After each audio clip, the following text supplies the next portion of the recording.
ألف لام ميم. تلك آيات الكتاب الحكيم هدى ورحمة للمحسنين الذين يقيمون الصلاة ويؤتون الزكاة وهم بالآخرة هم يوقنون أولئك على هدى من ربهم وأولئك هم المفلحون ومن الناس من يشتري لهو الحديث ليضل عن سبيل الله بغير علم ويتخذها هزوا أولئك لهم عذاب مهين وإذا تتلى عليه آياتنا ولى مستكبرا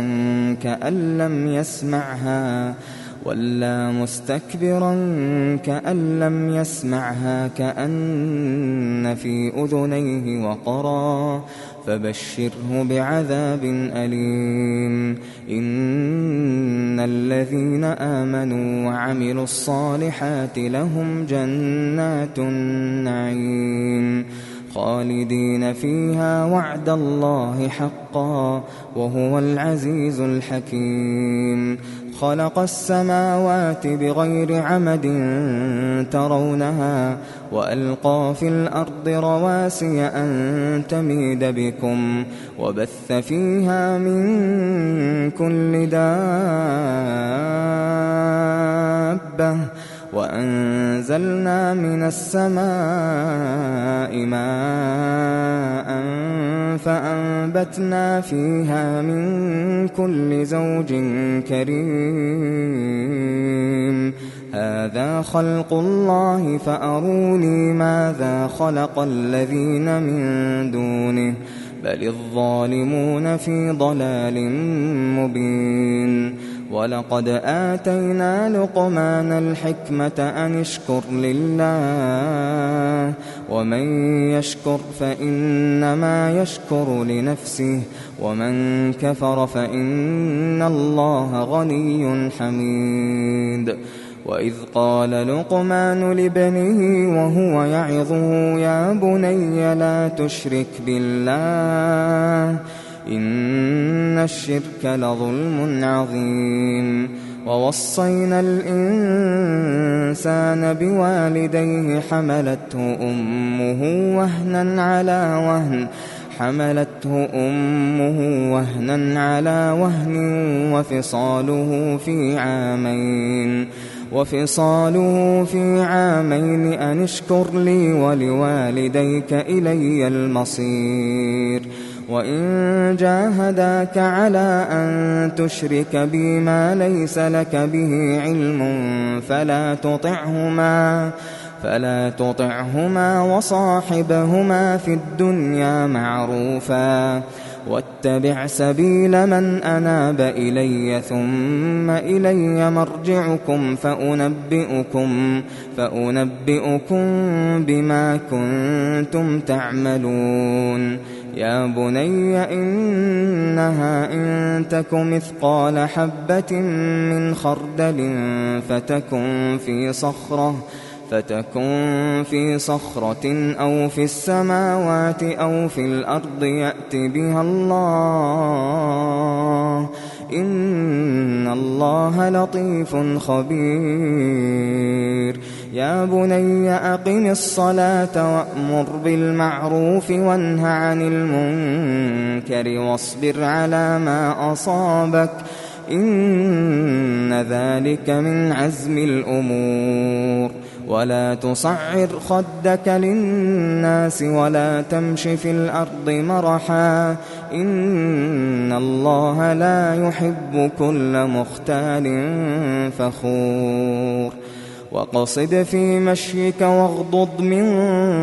صوتك إن أنكر الأصوات لصوت الحمير ألم تروا أن الله سخر لكم ما في السماوات وما في الأرض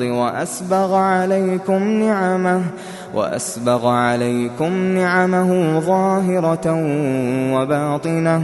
ومن الناس من يجادل في الله بغير علم ولا هدى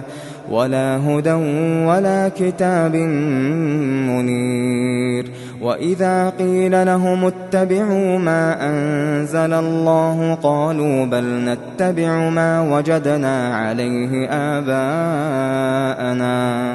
أولو كان الشيطان يدعوهم إلى عذاب السعير ومن يسلم وجهه إلى الله وهو محسن فقد استمسك بالعروة الوثقى وإلى الله عاقبة الأمور ومن كفر فلا يحزنك كفره إلينا مرجعهم فننبئهم بما عملوا إن الله عليم بذات الصدور نمتعهم قليلا ثم نضطرهم إلى عذاب غليظ ولئن سألتهم من خلق السماوات والأرض ليقولن الله قل الحمد لله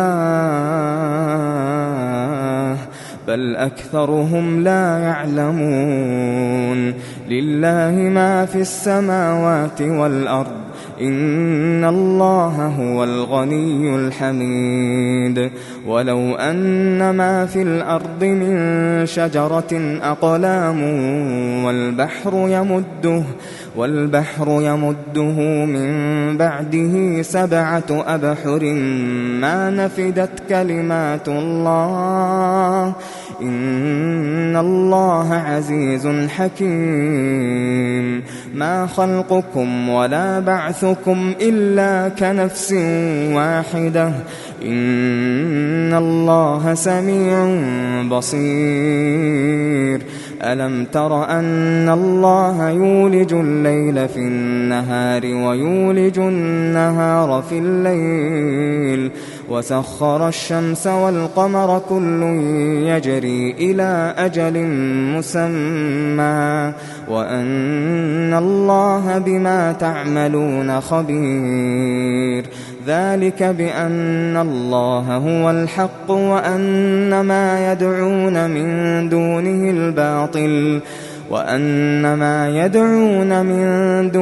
الباطل وأن الله هو العلي الكبير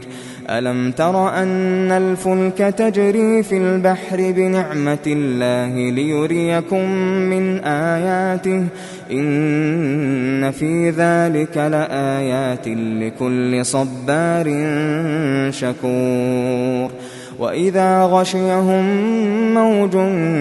كالظلل دعوا الله مخلصين له الدين فلما نجاهم إلى البر فمنهم مقتصد وما يجحد بآياتنا إلا كل ختار كفور يا أيها الناس اتقوا ربكم واخشوا يوما لا يجزي والد عن ولده ولا مولود هو جاز عن والده شيئا إن وعد الله حق فلا تغرنكم الحياة الدنيا ولا يغرنكم بالله الغرور إن الله عنده علم الساعة وينزل الغيث ويعلم ما في الأرحام وما تدري نفس ماذا تكسب غدا وما تدري نفس بأي أرض تموت إن الله عليم خبير.